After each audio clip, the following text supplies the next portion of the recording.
আসসালামু আলাইকুম দর্শক, কুকিং চ্যানেল বিডির আজকের আয়োজনে আপনাদের সবাইকে আমন্ত্রণ। শুধু পহেলা বৈশাখ না, সব সময় ঘরে, হোটেল বা রেস্টুরেন্ট সব জায়গায় ভর্তার কদর রয়েছে।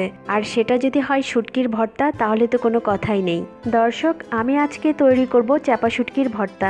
নামটা শুনেই জিভে জল আসছে, তাই না? আজকের ভর্তা পাটায় বেটে করব। আপনাদের কারো কাছে যদি পাটা না থাকে তাহলে এই ভর্তাটা ব্লেন্ডারে দিয়েও করতে পারেন। শুটকির ভর্তা আমি কাঁচামরিচ আর শুকনা মরিচ দিয়ে করব। একটা প্যানে নিয়ে নিচ্ছি 6-7টা শুকনা মরিচ। শুকনা মরিচগুলো তেল ছাড়া হালকা করে একটু টেলে নিব। অন্যান্য ভর্তার জন্য আমরা মরিচগুলো একটু কালো করে ভেজে নেই। শুটকির ভর্তার জন্য মরিচগুলো আমি সেভাবে ভাজবো না। মরিচগুলো ভাজার আগে তাওয়াটা খুব ভালো করে গরম করে নিয়ে চুলার আঁচটা একেবারেই কমিয়ে দিয়ে মরিচগুলো ভেজে নেব। মরিচগুলো কালো হওয়ার আগেই তুলে নিব। মরিচগুলো ভাজা হয়ে গেছে, একটা প্লেটে নামিয়ে নিচ্ছি। এখন ভেজে নেব 4টা কাঁচামরিচ। কাঁচামরিচগুলো ভাজার সময় একটু ভেঙে দিতে হবে, অনেক সময় কাঁচামরিচ ভাজার সময় ফুটে ওঠে। তাওয়ার এক পাশে রসুনগুলো ভেজে নিব। 1 কোয়া দেশি রসুন নিয়েছি 15-16টার মতো। মরিচের এক পাশ যখন হয়ে যাবে মরিচগুলো উল্টিয়ে দিব। এইভাবে কয়েকবার উল্টিয়ে মরিচগুলো ভেজে নিব। রসুনগুলো নেড়ে চেড়ে সব দিকে একটু পোড়া পোড়া করে ভেজে নিব। কাঁচামরিচগুলো ভাজা হয়ে গেছে, একটা প্লেটে নামিয়ে নিচ্ছি। এখন ভর্তার জন্য ভেজে নেব পেঁয়াজ। এখানে আমি 1 কাপ পেঁয়াজ নিয়েছি আর পেঁয়াজগুলো একটু মোটা গোল গোল করে কেটে নিয়েছি। পেঁয়াজগুলো তাওয়ায় দিয়ে একটা একটা করে বিছিয়ে দিব যেন পেঁয়াজগুলো একটু পোড়া পোড়া করে ভাজা হয়। আবার খেয়াল রাখতে হবে রসুনগুলো যেন পুড়ে না যায়, একটু পরপর উল্টিয়ে দিতে হবে। আর চুলার আঁচ মিডিয়াম থেকে একটু কমে রেখে ভেজে নিচ্ছি। পেঁয়াজের এক পাশ যখন একটু ভাজা হয়ে যাবে পেঁয়াজগুলো উল্টিয়ে দিব। রসুনগুলো ভাজা হয়ে গেছে, একটা বাটিতে তুলে নিচ্ছি। পেঁয়াজগুলো ভাজা হয়ে গেছে, এখন পেঁয়াজগুলো নামিয়ে নিব। এখন চেপা শুটকিগুলো ভেজে নেব। এখানে আমি 6টা চেপা শুটকি নিয়েছি আর শুটকিগুলো খুব ভালো করে ধুয়ে নিয়েছি। শুটকি মাছের মাথাগুলো ফেলে দিয়েছি। অনেক সময় মাথা সহ ভর্তা করলে ভর্তাটা তিতা লাগে। এখন শুটকিগুলো দিয়ে দিচ্ছি।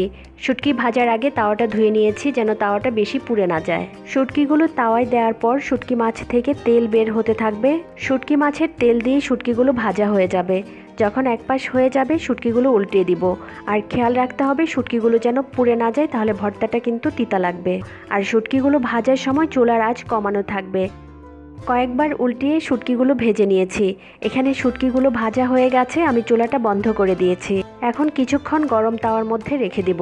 ভর্তা সব সময় পাটায় বেটে করতে পারলে বেশি মজা লাগে, আর যদি পাটা না থাকে তাহলে অবশ্যই ব্লেন্ডারে করা যাবে। এখন ভর্তা বেটে নিব। প্রথমে আমি শুকনা মরিচগুলো বেটে নিচ্ছি। ভর্তাতে কোনো পানি দিব না। অল্প কিছু পেঁয়াজ দিয়ে মরিচগুলো প্রথমে মিহি করে বেটে নিতে হবে। এবার কাঁচা মরিচগুলো বেটে নিচ্ছি। মরিচগুলো বাটা হয়ে গেছে আর এখানে মরিচগুলো আমি একটু মিহি করে বেটে নিয়েছি। এখন রসুনগুলো বেটে নিব আর রসুনগুলো মিহি করে বেটে নিব। রসুনগুলো বাটা হয়ে গেছে, এখন বেটে নিব পেঁয়াজ। এখানে পেঁয়াজগুলো কিন্তু একেবারেই মিহি করব না। পেঁয়াজগুলো বাটা হয়ে গেছে, একটু খেয়াল করে দেখেন পেঁয়াজগুলো কিন্তু একেবারেই মিহি করিনি। এখন শুটকিগুলো বেটে নিব।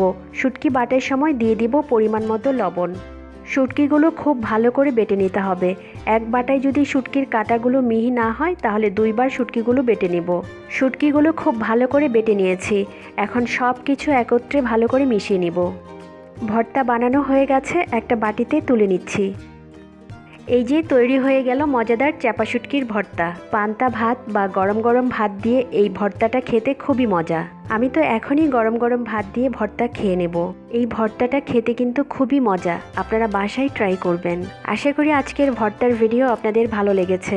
ভালো লাগলে লাইক, কমেন্ট, শেয়ার এবং আমার চ্যানেল সাবস্ক্রাইব করার অনুরোধ রইল। সবাই খুব ভালো থাকবেন। ভিডিওটি দেখার জন্য সবাইকে অনেক ধন্যবাদ। আল্লাহ হাফেজ।